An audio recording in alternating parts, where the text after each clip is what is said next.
Good morning. My name is Donna Williams, and I am the chair of the Committee on Academic and Workforce Success.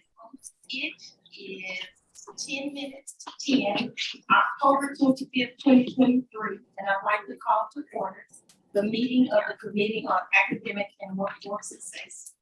Please be aware that this meeting is being broadcast live via the internet. So before we begin, I'd like to take this opportunity to welcome those who are joining us via video conference and ask that you observe the following etiquette. Please state your name before you speak. Mute your phone when you're not speaking and keep background noise to a minimum.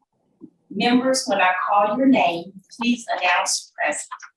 Donna Williams, present. Emma Swartz, vice chair. Present. Richard Clemmer, Present. Fred Fries. Present. Ashley Thomas. Present. Daniel Wong. Present. Daniel, I gave you a new name. Kate Sawyer. Student representative, I think she's absent this morning. Please record in the minutes that we have a quorum. Agenda item 2 is consideration and possible action to adopt the minutes for the July 26, 2023 committee meeting. Do I have a motion to adopt the July 26, 2023 minutes of the Committee on Academic and Workforce Success? May I have I'll make a motion. Have a motion. May I have a second? Second.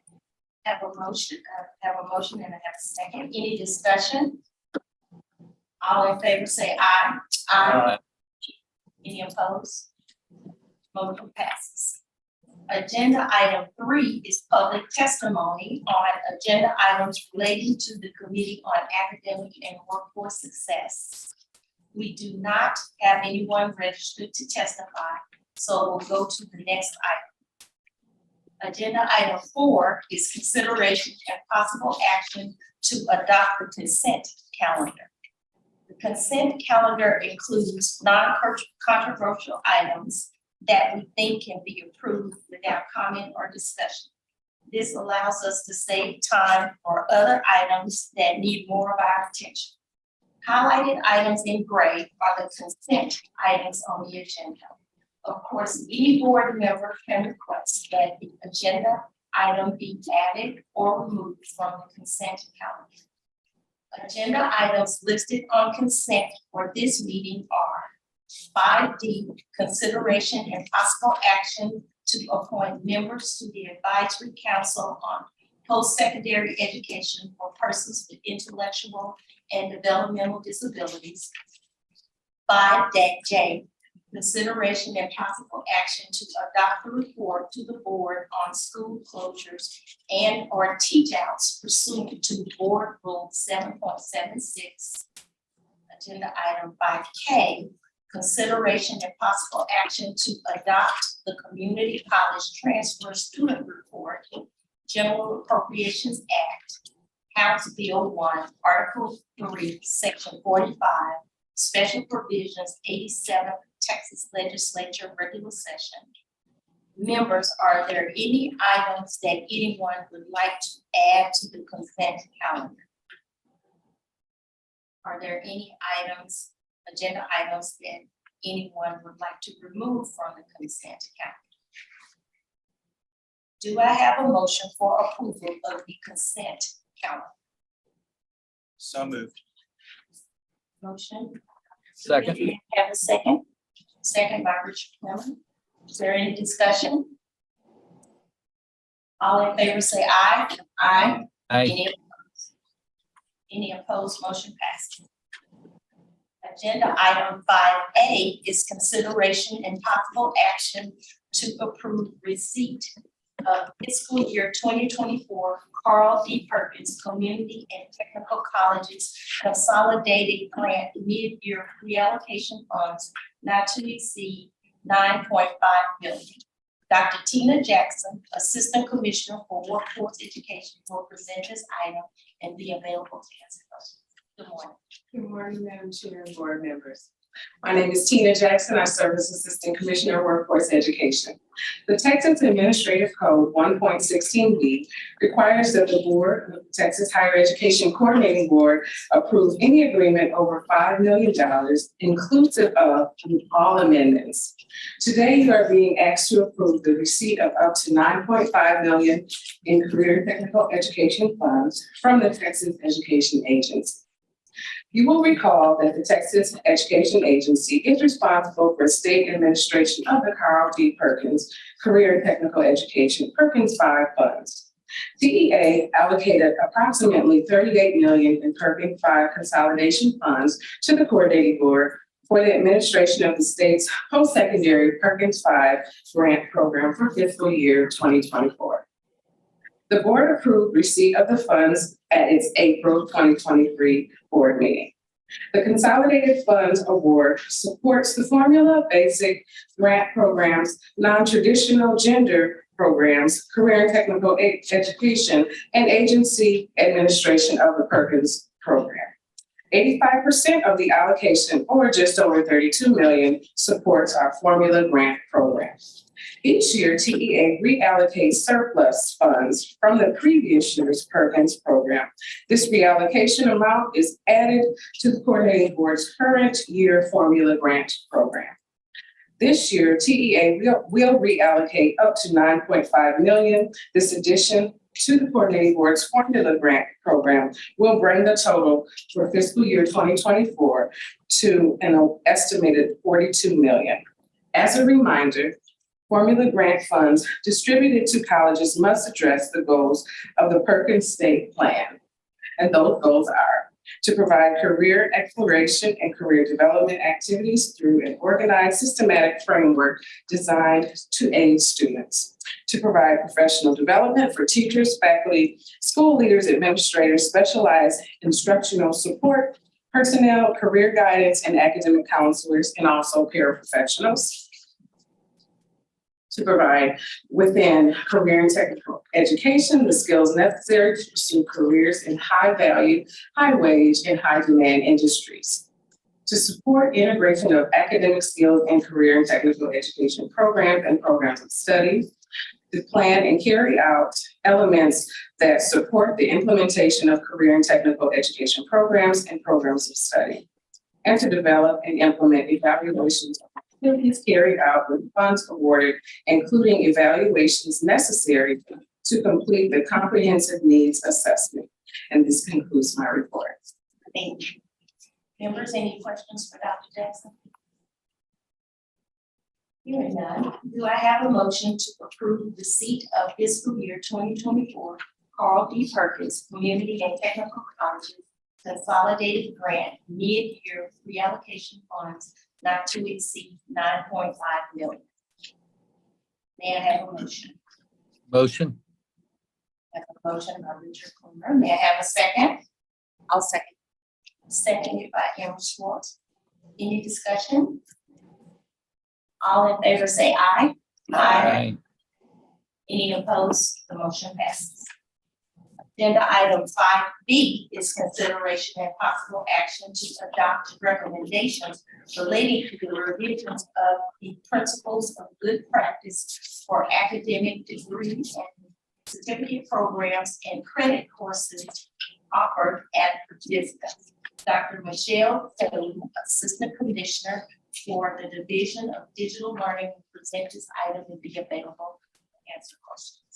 Good morning, Chair Williams, Vice Chair Schwartz, and esteemed committee members. I am Michelle Singh, and I have the pleasure of serving as the Assistant Commissioner for Digital Learning, and I'm very happy to be with you today.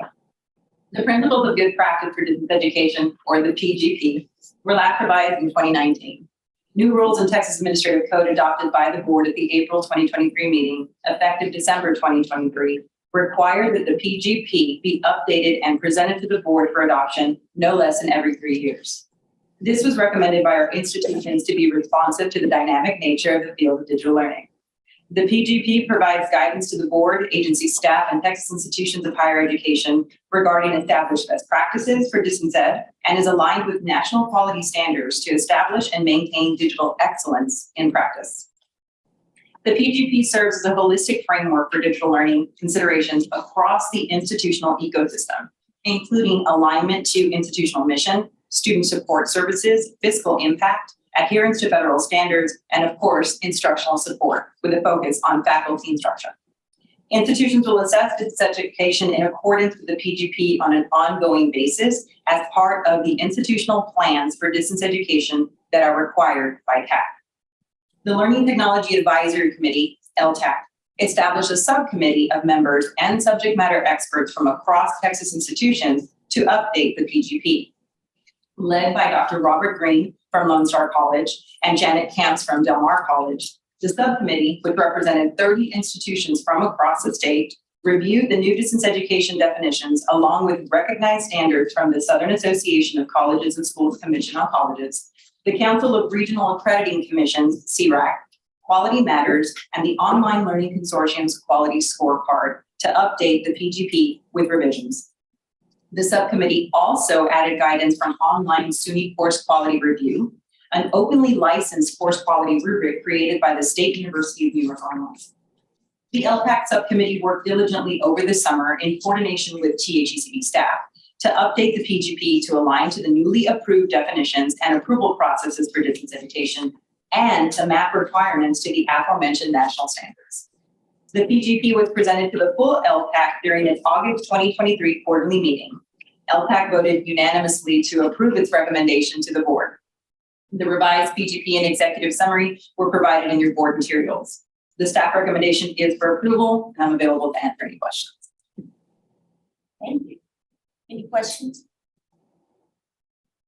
Hearing none, do I have a motion to adopt the recommendation relating to the revision of the principles of good practice for academic degree and certificate programs and credit courses offered at a distance? May I have a motion? So moved. Have a motion by Dr. Frias. May I have a second? Second. Second by Ms. Ashley Thomas. Is there any discussion? Hearing none, all in favor say aye. Aye. Aye. Any opposed? Motion passes. Agenda item 5C is the report on activities of the Advisory Council on Post-Secondary Education for Persons with Intellectual and Developmental Disabilities, Texas Education Code, Section 61.06641. Dr. Janelle, I almost got it, Struthers, Assistant Commissioner for Student Success, will present this item and be available to answer questions. Members, this item is for information only. Thank you, Chair Williams, and good morning, board members. I'm Jenny L. Strother, and I'm the Assistant Commissioner for Student Success. The IDD Advisory Council's activities report, which includes the report on access to higher education for persons with intellectual and developmental disabilities, is available for the committee to review. As you all know, the Advisory Council is charged with advising the board on policies and practices to improve post-secondary education opportunities for persons with IDD.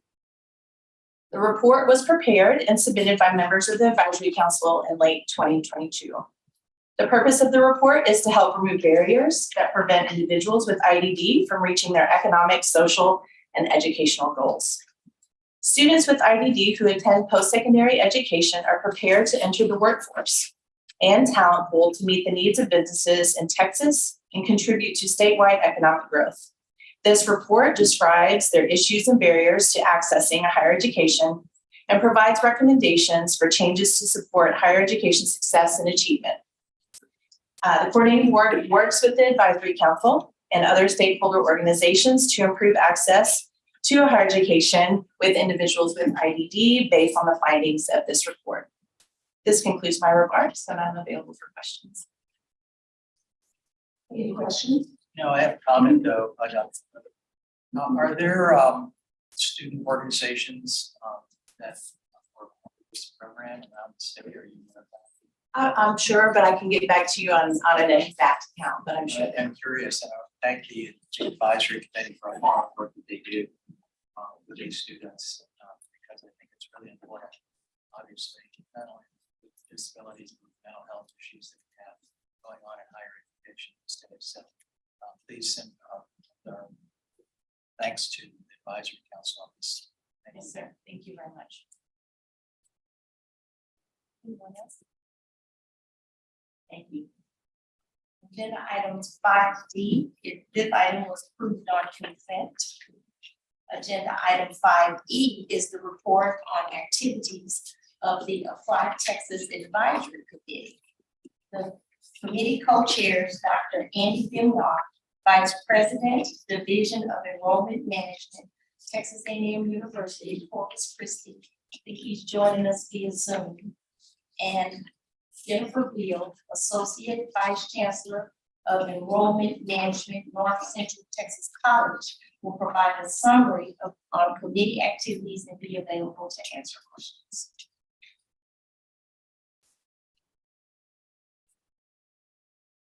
Jennifer, we'll start with you and then we'll come back to. Good morning, Mr. Mr. Board. Good morning. Thank you for allowing us to be here today. It's my first time in our lovely capital, so I'm excited. It's not 110 degrees outside. So to start off, Andy and I co-chaired the Applied Texas Advisory Committee this year. The purpose of our committee is to discuss and vote on the changes that may be needed to in the application for the upcoming application cycles for the Applied Texas application. The committee also addresses additional initiatives to strengthen the student participation and access into higher education. Welcome, Andy. Sorry. That's okay. The tasks that we include are technical and functional revisions to the common application process and the Applied Texas system, development of training materials for the users of the various components of the Applied Texas system, recommendations on admissions policies, and other activities necessary for the maintenance of the Applied Texas system. Our reporting period was September 2022 to August 2023. We have supplied a committee list for you for your reference if you need that.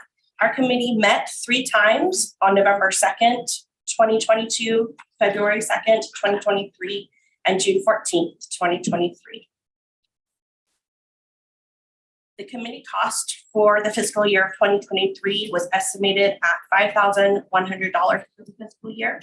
That included travel and lodging of $2,000 and staff time that equated to $3,100. The committee members spent approximately 5 to 7 days on committee work for the 3 meetings.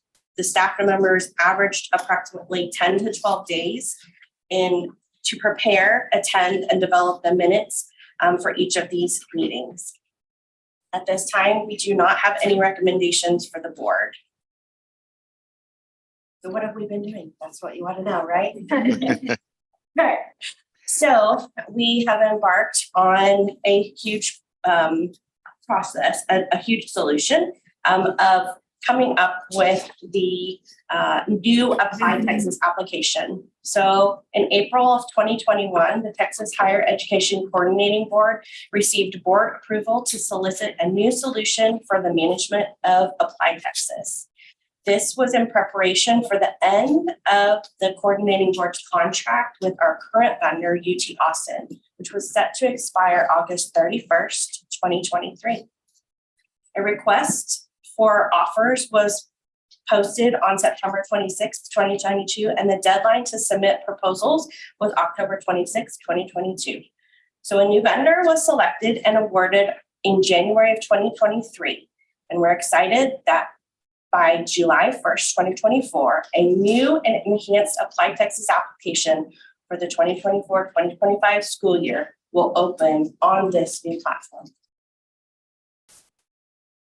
Updates to the current Applied Texas system during this process were paused while we are working on the new solution to transition it with the redesign.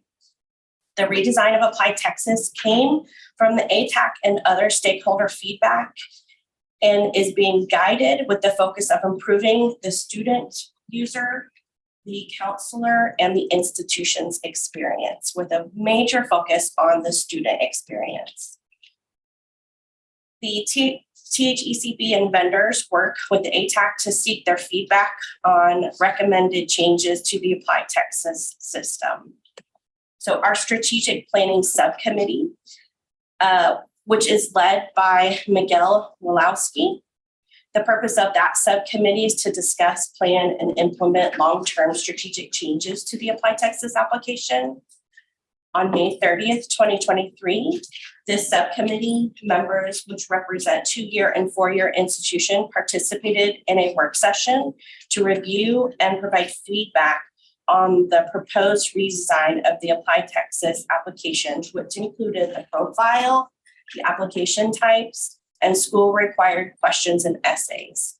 In the redesign of Applied Texas, each application will be comprised of 2 different parts. A core questions part, which is a single set of questions, which include profile questions, application type questions that applicants will be eligible to answer. These questions are the reused questions that will be submitted to each of the schools that the student applies for. So they answer them one time. They only answer them once. They don't have to answer every time that they do an application. The second set of questions are the school required questions and essays, and these are additional questions and essays that are determined by each school. So our primary focus was to make it user-friendly and easy for our Texas students to get through the application part, because that's the first hurdle of the whole hurdle. So we're very excited that it's going to be rolling out on July 1st, 2024. Andy, do you have anything to add? Yes, thank you so much, Madam Chair, members of the board. Thank you so much for allowing us to be with you today. I apologize, my video wasn't working at first and it was making it completely awkward. Technology is a wonderful thing, but sometimes it has some hiccups. What we have been undergoing as a committee over the course of the last few years in this redesign, as my colleague pointed out, we are making this a lot more user-friendly for our students, but we are also trying to develop proper practices and operations to allow functioning in our universities to also be smoother, allowing for quicker processing, ease of processing, in addition to providing a seamless experience for our students. Texas is, according to what we are trying to do and what have been doing over the years with Applied Texas, is a model that many places around the country can follow. And the fact that we are allowing basically our own massive common application process to make getting into universities and college across our state that much easier. So the changes that we've been putting into place and working on over the course of the last year or so have been solely making that process better for our students, as my colleague pointed out, but also leading the standard around the country. So we're very proud of where we've gone, but we're also very happy what the committee will continue to do with this new reveal and this new application process that's going to be going out in the summer of 2024. And we're open for any questions that you might have. If I could wait in just a minute, just a couple of things to put this in context. And first, I want to say thank you to Jennifer and to Andy and to their colleagues on the advisory committee. And I think you downplayed it a little bit, Jennifer, but this is a huge lift for us to transform the way that Applied Texas works. And also, I can say I understand this from a different perspective this year as I'm a senior in high school, and so I've sat there and struggled with getting the application to work on my own side. And so where we're driving now is where Applied Texas will be embedded with Applied Texas Future. So students go, they create a profile. We're getting more and more advising tools available for students. So by the time the new Applied Texas goes live, with just a couple of clicks, the students will be able to pre-populate their application to be able to get connected with institutions that offer programs that they're going to be interested in. So we have much more seamless experience for the students where they're not having to re-enter information that they've already entered multiple times in multiple places. So this is going to be transformative and remove barriers for students in being able to get connected with institutions, and we're trying to engineer that warm handoff to the programs that the students are interested in. So we are we are so excited about this project and deeply appreciative of the partnership with you and your colleagues. Also, I should say, although we're moving from UT Austin as vendor, UT Austin has been a great partner in this as well in helping facilitate that transition. So I think we're all on the same page for what we envision for this new kind of Apply Texas. So I also want to comment, thank you, Commissioner, for that, because as board members and a lot of folks listening online, you know, we know about Apply Texas, but we don't know the complexities or the challenges, and you're the Commissioner of Higher Education. Your example was like, you had to kind of grind through it a little I bit. actually said a version of that out loud in my own kitchen. Okay. So I think Ms. Beal, you did a great job of explaining how it works, but you know, my concern is that like in my area, in rural areas, connectivity and internet is an issue. South Texas, there's some regions that are in high 40s that don't have any connectivity. So do we have any information on what kind of issue that is, or counselors helping? Because that could be a deterrent for some students or parents, especially first generation students. I can answer that if you will. I think, you know, being in Corpus Christi and serving a lot of our students in the Rio Grande Valley and some areas where access may be a challenge to be able to do some things and some of the online applications and everything. I think our universities in the region are having strong partnerships with high schools and making application days and everything available for us to be able to assist students in getting applications filed and everything, and doing everything we can to make the application available and serviceable for all of our students. In fact, I will say, as we've been concentrating a lot more of these things, especially since the pandemic, our applications at our institution in the Rio Grande Valley alone have tripled in that time. So we are all making a concerted effort to being able to put the time and energy to be able to assist students, because the one thing we want to make sure in the services that we're providing is access for all of our students, to make sure we have the opportunity at education available, and we're working toward that. And I hope I understood the question. And if I did not, I'll be happy to clarify. Oh, you did. Thank you, Andy. That was good, because I think there's a lot of parents, first generation students that you know, just aren't as in tune with the process. And so I think that's great. So thank you for that explanation. Yes, sir. I also want to add to your comment. We are developing the new Apply Texas as a mobile first product. And the difference is that websites can be mobile friendly, and then they can also be mobile first. Mobile first means that it's going to look and feel and be navigable on a mobile device, which is definitely going to help with accessibility. Through our research, we did find that a lot of students are applying using those smaller screens. And so it was really important to us to make sure that we were serving that smaller screen audience, and that it was still a seamless experience for them. And then the other thing is with redesign, we're really thinking of it as like TurboTax. So you don't need to be an accountant or a finance person in order to file your taxes, because at every single point, you are getting tips, you are getting the knowledge that you need at that point in time when you're answering that question. And so we've taken that same type of approach to really make sure that the user has their hand held throughout the process.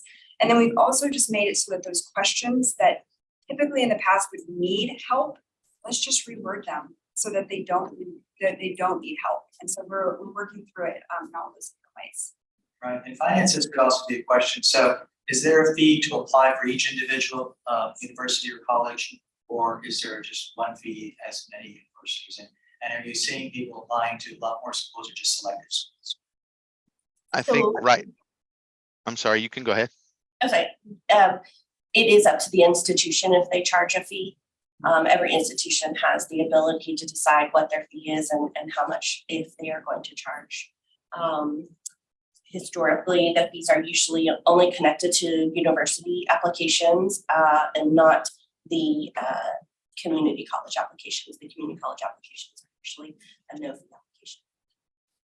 What about the institutions? Do the institutions pay a fee? Yes. Oh, to do, yes, they play, we pay a fee to utilize Apply Texas. Yes, and that will continue within the community. And when students are selecting, do they just go through and after they fill out the baseline information, do they just go through and pick which university they want their information to go to? Or how does that work? Yes, so they go through the core questions first, and so that forms the foundation of their application. And then they can search for the specific institution and program that they want to apply to, if it's needed to delineate by the specific program. And then, like Jennifer was saying, there's then usually institution-specific questions that the applicant needs to fill out. And once those have been completed, then the application gets sent off to that institution. How does it work? It's been obviously a long time since I applied with the transcripts and letters of recommendation and those other supplemental materials. So those aren't done through the Applied Texas application. Usually how it works is the student submits the application through Applied Texas. It gets transmitted to that institution. Then that institution has their own communication methods to tell them what their needs are, what kind of documents they would need to change to turn in, because it's going to be different for every institution, whether it be a 2-year institution versus a 4-year institution. They might ask for different things. So they get the list of all 64 or so, and then they pick and choose, and then they kind of connect them, and they follow up with institutions. Is that how it works? Correct. Yes. While they're doing the application, they fill out their core questions. Who am I? Where do I live? All that kind of fun things. And then they say, what colleges do I want to apply to? And they list them all out there. And then if there's any, and what majors they're wanting to do at each of those places. And if there's any extra specific questions that are tied to that university or that major, then those would come after that. Just a couple of things just to follow up. So one is like on the student transcripts, like that's one of the issues in particular that we're working on right now in consultation with TDAs. Can we streamline here instead of having to have sort of multiple requests from institutions? Could we just sort of have the student transcript come in much more seamlessly to the coordinating board through Applied Texas and send that out to multiple institutions, which would make it easy for the institutions. The other thing is we did as part of the appropriation that we requested and that we got related to student advising and the future. So our intent in the new system clear is like right now, part of the way Applied Texas works is the institutions have to pay to subsidize the system. So they have to pay in the cost of the system. And so we did request and receive funding, and our intent and our hope would be to continue. We'll just provide that as a utility service to the institutions, and not ask the institutions to pay for the operation of that system. So that also would be helpful, I think, for the institutions, because they're as they're describing, like, here are the changes that they need, or here are the changes that they want, then that also means that that has a cost that then the institutions are then asked to pick up. And so we'd like to just be able to provide it as a utility service through My Texas Future for the institutions. So have you been getting comments or suggestions from parents and students who actually use the system and for the advisory committee? And what are some of those comments, and have you implemented those changes? So throughout the development process, we're using user-centered design. And so at each stage, when we are designing something for the application, we do user testing. And so that is going in, showing them possibly A/B testing, 2 different designs, to see kind of what the user, how they interact with it. And then we iterate on those based on what we got back from the user. And so our users have included, obviously, our committee, and then we have parents, we have students who have previously used the application, and then students who are about to enter into the application. And so we've gotten a lot of great feedback. We also, prior to embarking on the redesign, we engaged with the vendor to do pretty significant user-centered research, and they really were able to give us great insights as to how a student approaches the application, and all of that has been incorporated into the redesign. Thank you. May I add also, Start with them being able to use their cell phones. Sorry, I didn't mean to interrupt. no, you're good. I wanted to add also that in that process, the questions that the institutions have been able to add that are institution specific have also been able to be used to address specific needs of that institution. And on our institution specifically, some of the questions that we're asking to get supplemental information have been things that have been as a result of feedback that we've gotten from counselors or from assisting students and parents. So we're able to do that as well. Any additional comments, questions? Okay, members, this item was for information. Thanks a lot. Thank you, Dr. Gilmore, for doing this. Thank you for having us. Next is agenda item 5F is a report on activities of the Workforce Education Course Manual. Advisory Committee. Mr. Dwayne Shaw, co-chair of the advisory committee, will provide a brief update on activities and be available to answer questions. Good morning. Thank you, Madam Chair, and good morning, committee members. And for the record, my name is Dwayne Shaw. I am the Executive Dean of Professional and Career Education at Kilgore College.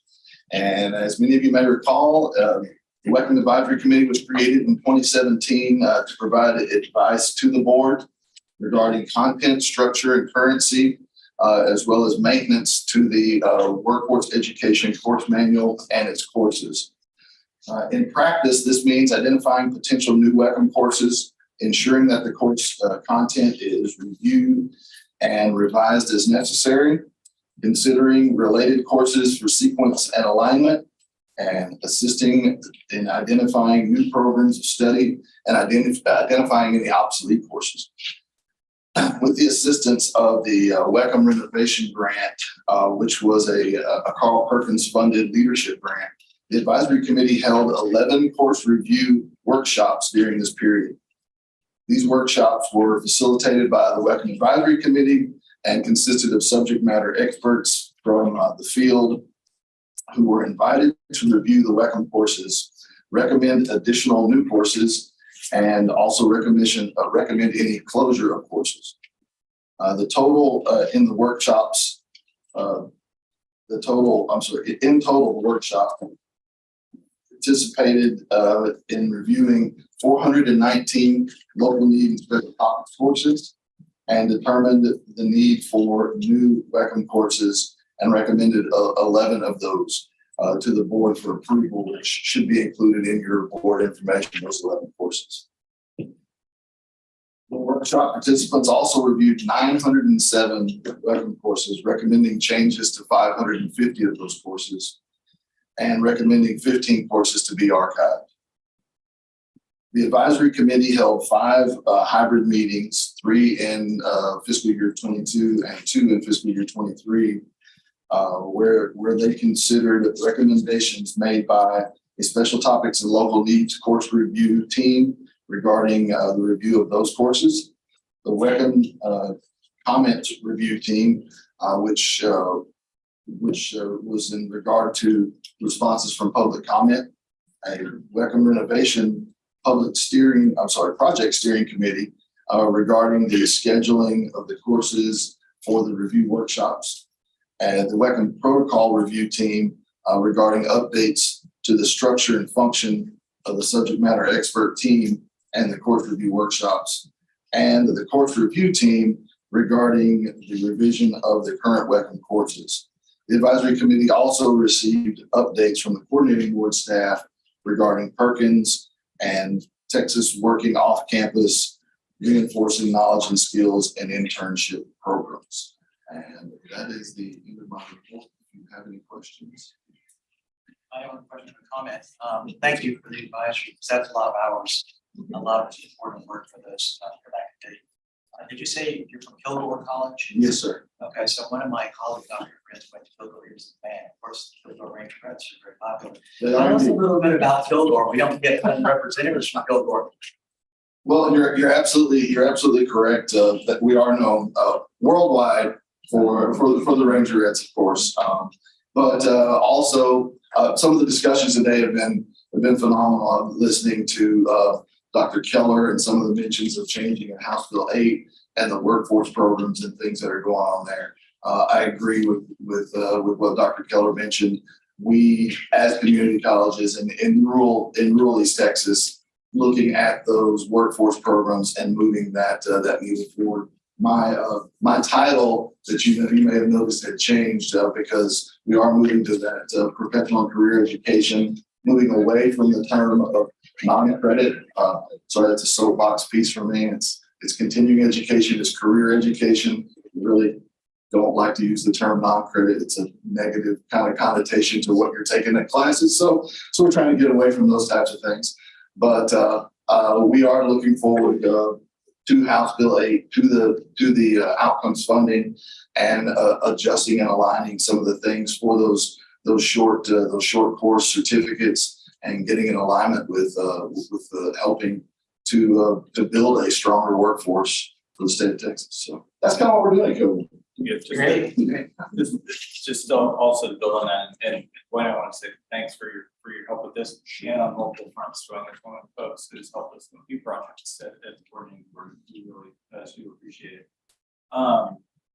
So the board, I remember we did tap the brakes slightly on how, as we were updating our program approvals, so that we could focus on workforce programs and courses in the context of House Bill 8. So we're working in consultation with the institutions.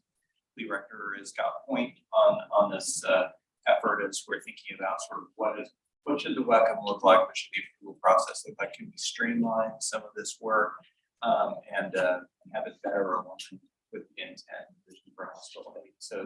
So this work around WECM also is going to feed back into recommendations around program and course approvals for workforce education, and also the broader conversations about how we structure the incentives in House Bill 8 for the workforce program. So the idea is to get all of these things to cohere.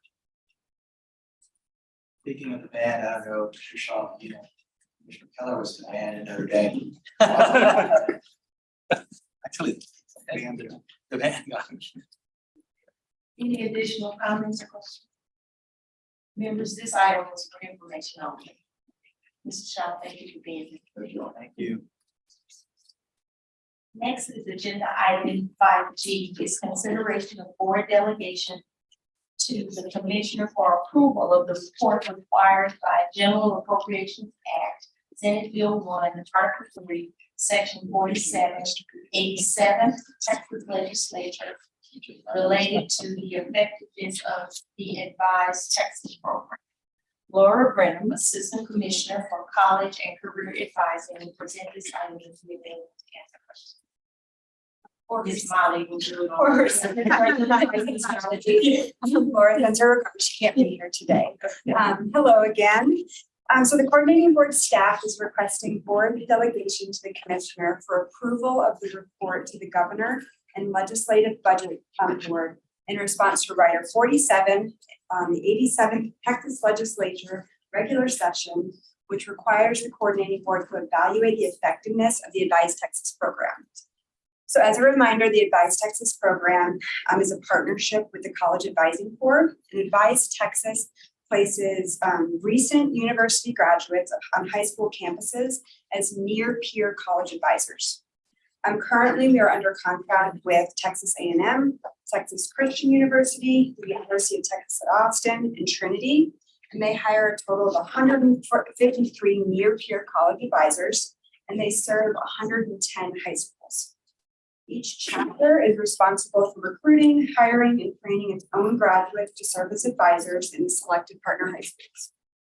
Advised Texas advisors receive intensive training that focuses on college access, financial aid, and other student services. Advisors provide admissions and financial aid guidance to students and their families to help identify a college that is the best fit for their college aspirations and academic preparedness.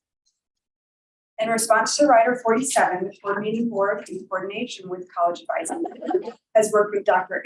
Eric Bettinger, professor of education at Stanford University, and evaluation and assessment solutions for education, to prepare a report on the impact of the Advise Texas program on college going rates. The report includes advisor impact, program impact on college enrollment and persistence. And the most recent report will provide college enrollment and persistent rates for the class of 2021, for which this class has the most complete data set. That concludes my remarks. I'm happy to take any questions. Any questions or comments? I have one question. Sure. You named 5 universities that have. What about the other universities? Did they spiritual based? Did they reach out and say we want to participate? How will the institutions participate? Yeah, so this is the specific program that is our traditional program, and then we also have a hybrid program with other institutions, and then we are in the process of considering program transformation in order to expand access to the different institutions. One thing that I will comment is that while the near peer advisors are attached to and come from these institutions, they are advising students on their best fit option. So it's not necessarily a one-to-one pipeline. They're working with the student. And so while it may be they're coming from one of those 5 institutions, and the advisor is knowledgeable about all the college options for students. Any additional questions or comments? Hearing none, do I have a motion to approve board delegation to the commissioner for approval of the report related to the effectiveness of Advise Texas program? May I have a motion? So I have a motion by Ms. Thomas. May I have a second? Second by Ms. Schwartz. Any discussion? Hearing none, all in favor say aye. Aye. Any opposed? Motion passes. Agenda item 5H is consideration and possible action to adopt a recommendation to approve the request from the University of Oregon for an initial certificate of authority to grant degrees in Texas. Elizabeth Mayer, Assistant Commissioner for Academic and Health Affairs, will present this item and be available to answer questions. Ms. Mayer. Good morning, committee members, and I'm going to go ahead and provide an overview of this item, and we'll be happy to answer any questions. So, the University of Austin seeks the board's approval for its first certificate of authority to grant a Bachelor of Arts in Liberal Studies degree. The board is authorized to grant each certificate of authority for a 2-year period. The board may grant successive certificates of authority to an institution for a total of 8 years. After 8 years, absent sufficient cause, the institution must have obtained accreditation from a Texas Higher Education Coordinating Board recognized accrediting agency. UATX, it submitted a certificate of authority application, and upon a desk review, it was determined that the application was complete, acceptable, and ready for a site visit. The coordinating board conducted a site visit evaluation on May 9th through the 11th of 2023 with an external site reviewers and coordinating board staff who served as a liaison. The site evaluation team report was submitted to the coordinating board. The report found that the entity was in compliance with 15 of the 24 coordinating board required standards and was not in compliance or lacked information to support compliance with 9 of those standards. UATX responded to the report within 30 days of receiving the report, and the responses included necessary documentation to demonstrate compliance with all the standards found lacking in the site team report. The coordinating board's 6-member Certification Advisory Council, or CAC, reviewed the application, the site visit evaluation team's report, and the response to the evaluation report at its August 8, 2023 virtual meeting. The members voted unanimously to recommend approval of the application for its first certificate of authority with the following recommended conditions. UATX must apply for Texas Workforce Commission approval or exemption immediately after receiving the coordinating board certificate of authority authorization. TWC approval or exemption is required for the coordinating board certificate of authority to be valid. UATX may not apply for an amendment during this initial certificate of authority. UATX must report to the coordinating board changes in administrative personnel or faculty. UATX must provide to the coordinating board report after the first year of the initial certificate of authority for October 2024. That includes a documentation of continued exemption or approval by TWC, a current audited financial statement, including break-even calculations, enrollment and retention figures, documentation of continued validity of surety instrument, and lastly, an updated accreditation plan. The commissioner has independently made the recommendation based upon the information provided from the CAC to approve the University of Austin's application for its first certificate of authority with the conditions stated above. And that concludes my remarks. I'd be happy to answer any questions. Members, any questions, comments? No.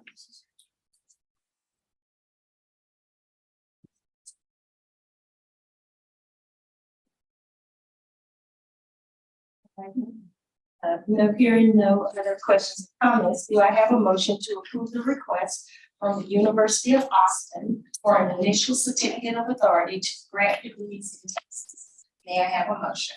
So moved. A motion by Mr. Walker. May I have a second? May I have a second? I'll second. Second by Ms. Schwartz. Any discussion? Hearing none, all in favor say aye. Aye. Any opposed? Motion passes. And when we say motion passes, everybody know, but I'm gonna say motion passes to the full board. So we'll talk about it again tomorrow. Agenda item 5I is consideration and possible action to adopt a recommendation to approve a request for Burrell College of Obstetrics Osteopathic Medicine for the third certificate of authority to grant degrees in Texas. I don't know where I got stuff on that. But Elizabeth Mayer will present this item and be available to answer questions as well.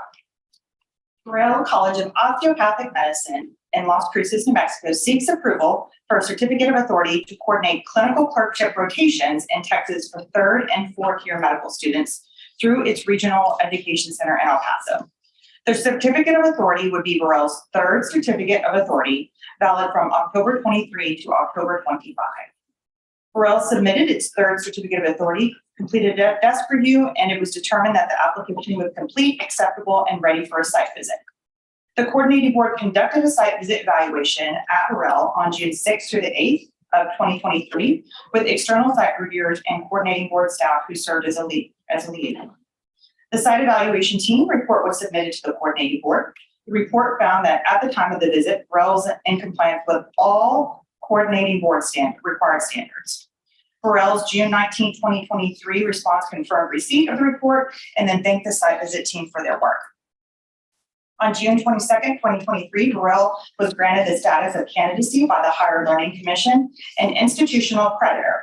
Burrell's osteopathic medical degree program is accredited by the American Osteopathic Association's Commission on Osteopathic College Accreditation, or COGA.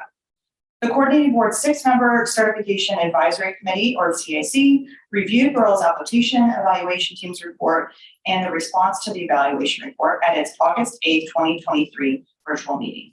The members voted unanimously to recommend approval of Burrell's application for its third certificate of authority. The commissioner has independently made the recommendation based upon the information provided from the CAC to approve Burrell College of Osteopathic Medicine's application for its third certificate of authority. And that concludes my remarks. Happy to answer any questions. Any questions or comments? So my comment will be that they will be eligible if the board approves tomorrow this request, they'll be eligible for this one. Yes, sir. And this one will go from 2023 to 2025. Yeah, okay. Any additional questions or comments? Hearing none, do I have a motion to approve the request from Burrell College of Osteopathic Medicine for its third certificate of authority to grant degrees in Texas? So, a motion by Ms. Schwartz, may I have a second? Second by Ms. Thomas. Any discussion? I mean, all in favor say aye. Aye. Any opposed? Motion passes. Agenda item 5J and 5K were approved on consent. Agenda item 5L is consideration and possible action to delegate authority to the Commissioner of Higher Education to approve and submit the study shortages in certain health professions pursuant to Texas Education Code, section 61.06691. Elizabeth Mayer will present this item and be available to answer questions. Elizabeth? So this section of the Education Code directs the coordinating board to conduct a study in collaboration with the Texas Health Professions Resource Center, the Texas Center for Nursing Workforce Studies, and the Texas Demographic Center to identify statewide and regional shortages in health professions with an emphasis on shortages in doctoral level training in health professions.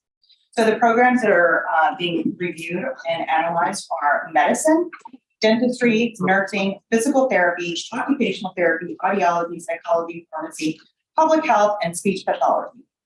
We'll also need to include information on the current institutions of higher education that offer these programs. At this time, we have received feedback from the entities listed above, and we need to work to integrate those revisions and to also ensure that we provide insight into whether the current Texas programs are at capacity or if they could expand, or if other programs need to potentially be established to provide the needed healthcare for Texans. We request that the committee delegate this authority to the commissioner and approve and submit this report as required to the legislature by December 1st. That concludes my remarks. I just have a question. Will we get a copy of that report as well? Absolutely, absolutely. When will that report be ready? So it's due to legislature by December 1st, so we'll have it to you by then. Or December 1st of this year? Mhm.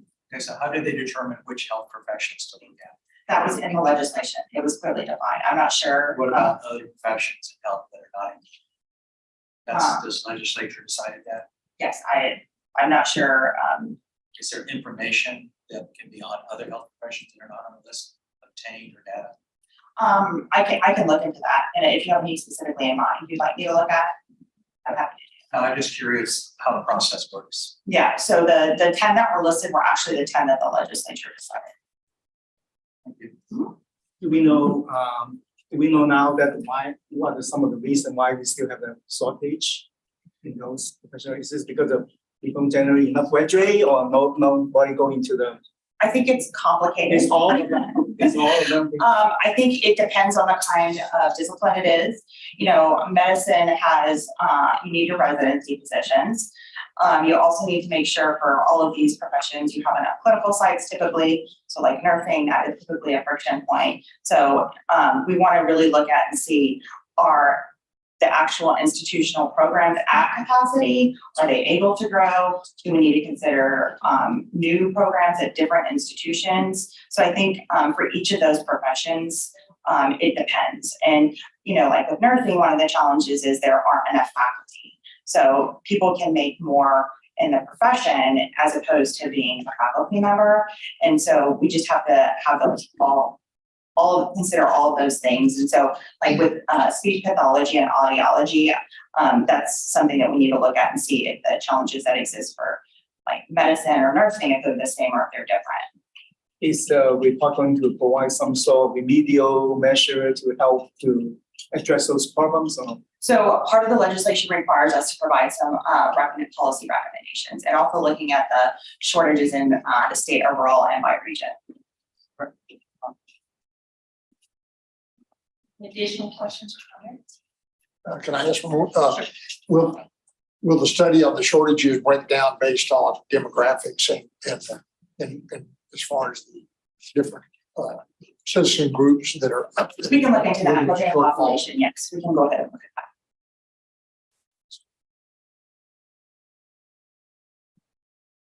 Do I have a motion to approve the request to delegate authority to the Commissioner of Education to approve and submit a study shortages in certain health professions? May I have a motion? So moved. Motion by Dr. Wong, Second. second by Dr. Frias. Is there any discussion? Hearing none, all in favor say aye. Aye. Any opposed? Motion passes. Agenda item 5M is lunch. It is. Right. So due to the speed that we're moving through the agenda, the board has decided not to break for lunch this time.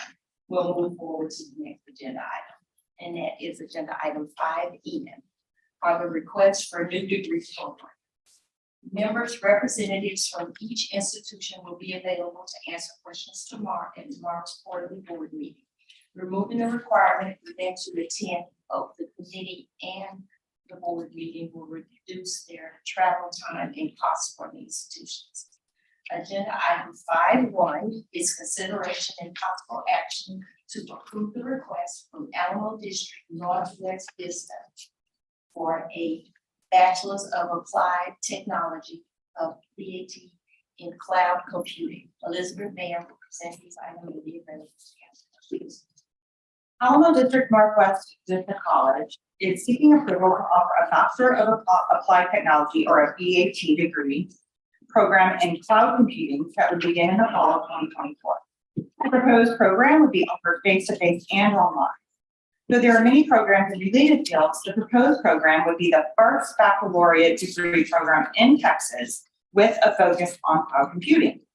The college will seek accreditation for the program from the Accreditation Board for Engineering and Technology Computing Accreditation Commission. A baccalaureate degree in cloud computing expands career opportunities for those with a 2-year associate's degree. The BAT students will develop advanced skill sets and a deeper comprehension of cloud infrastructure. The job market for individuals with expertise in cloud computing is promising. Both the Bureau of Labor Statistics and the Texas Workforce Commission predict above average job growth in this field through 2030. In accordance with the institution's proposed hiring schedule, Alamo Northwest Vista will hire 2 new core faculty over the first 5 years of the program implementation. And that concludes my remarks. Questions or comments? Hearing none, do I have a motion to approve the request from the Alamo District Northwest Vista for a Bachelor's of Applied Technology, a BAT, in Cloud Computing? May I have a motion? So moved. I have a motion by Ms. Thomas. May I have a second? I'll second. Seconded by Ms. Schwartz. Any discussion? All in favor say aye. Aye. Any opposed? Motion passes. Agenda item 5N2 is consideration and possible action to approve the request from the University of Texas at Tyler for a Doctor of Nursing Practice, DNP, in nurse anesthesia.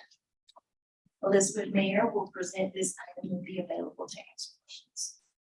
The University of Texas at Tyler is seeking approval to offer a Doctor of Nursing Practice or DNP degree program in nurse anesthesia that would begin in the fall of 2025. The proposed program would be offered face-to-face to students in Tyler. The institution is seeking accreditation for the program from the Council on Accreditation of Nurse Anesthesia Educational Programs. Nurse anesthetists are the highest paid nurse practitioners, earning an average starting salary of $158,000 in Texas. To practice anesthesia, nurses must hold a DNP in nurse anesthesia from a COA accredited program and pass a national certification exam to become a certified registered nurse anesthetist. Existing DNP and nurse anesthesia programs in Texas are at capacity. Admission data from 2020 show Texas institutions received 1,100 qualified applicants for just 205 available positions.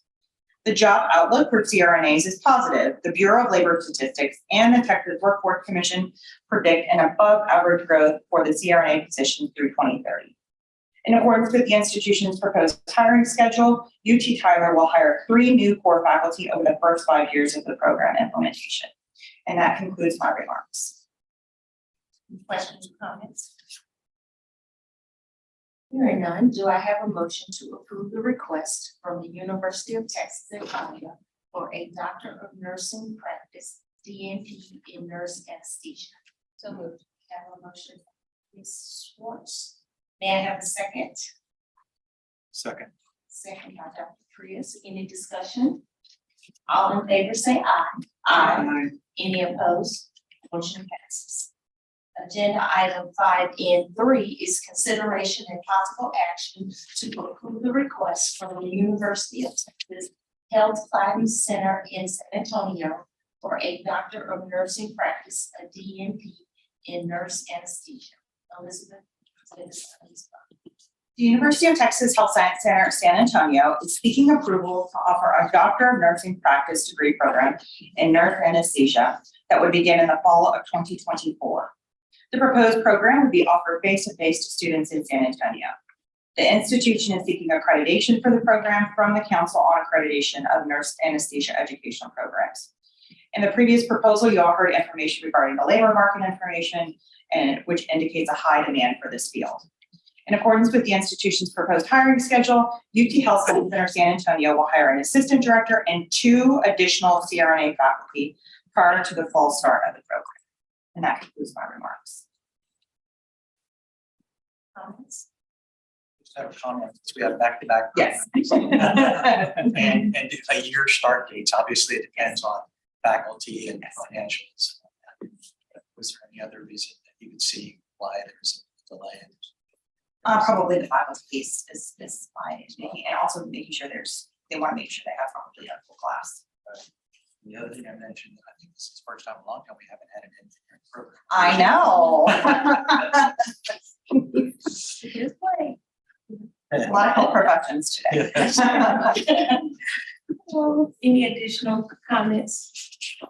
Do I have a motion to approve the request from the University of Texas Health Science Center at San Antonio for a Doctor of Nursing Practice, the DNP, in nurse anesthesia? May I have a motion? So moved. Motion by Dr. Frias. May I have a second? Second. Second by Dr. Vaughn. Any discussion? All in favor say aye.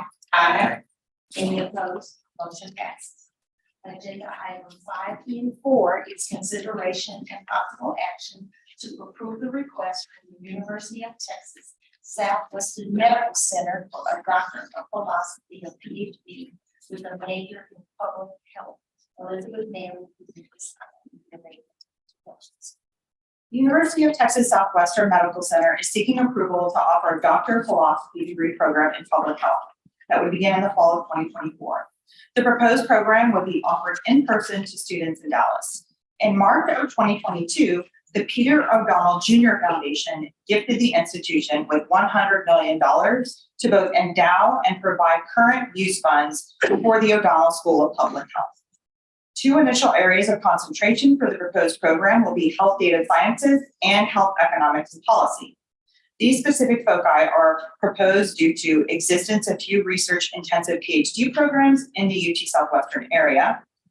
The school will also have nationally recognized faculty expertise in actively recruiting additional faculty, multiple dissertation opportunities for students through established research programs at UT Southwestern. And then lastly, a strong market demand for graduates in the 2 areas of concentration. The institution plans to seek accreditation for the program from the Council on Education for Public Health in 2027. The classification of the public health profession include multiple areas to represent its favorable job outlook. In May of 2021, the Bureau of Labor Statistics ranked Texas among the top 3 states with the highest employment rate for public health professionals. The Texas Workforce Commission anticipates the state demand for public health professionals to grow 27% from 2020 to 2030. In accordance with the institution's proposed hiring schedule, the institution will hire 6 core faculty members in its first year of the program, raising the initial 7.5 full-time equivalent to 9.6 full-time equivalent. I do also want to know, in the chart for the program in the blue page, I think the resident tuition was listed about $6,000 and actually about $10,000, and then non-resident was listed at $12,000 and it's closer to $16,000. But I also want to note that we chatted with the institution and they're actually planning to cover the cost for all students for this program. Just want to note that. That's outstanding. Southwestern Medical Center for academics, really, it was great to begin with. Yes. To have full tuition paid for these PhDs, that'll make us really competitive, not only in the United States, worldwide. It's great. And I shared when I talked to the staff members when we were going through the notes, that I got to go to my first white coat ceremony. Southwestern. Yeah, that was at the center last month while because I got to be a doctor. It was pretty exciting. It was like a room full of country bumpkins. We were so excited. Any additional questions or comments? Hearing none, do I have a motion to approve the request from the University of Texas Southwestern Medical Center for a doctor of philosophy, a PhD with a major in public health? May I have a motion? So moved. So motion by Ms. Thomas. May I have a second? Second. Second by Dr. Frias. Any discussion? All in favor say aye. Aye. Any opposed? Motion passes. Thank you, Elizabeth. Agenda item 6 is adjournment. If there's no further discussion, may I have a motion to adjourn? May I have a motion? So moved. Dr. Frias, may I have a second? Second. You guys don't all speak at the same time. All in favor? Say aye. Aye. Motion passes. We'll now take a short break to allow staff to set up for the agency operations committee meeting. The next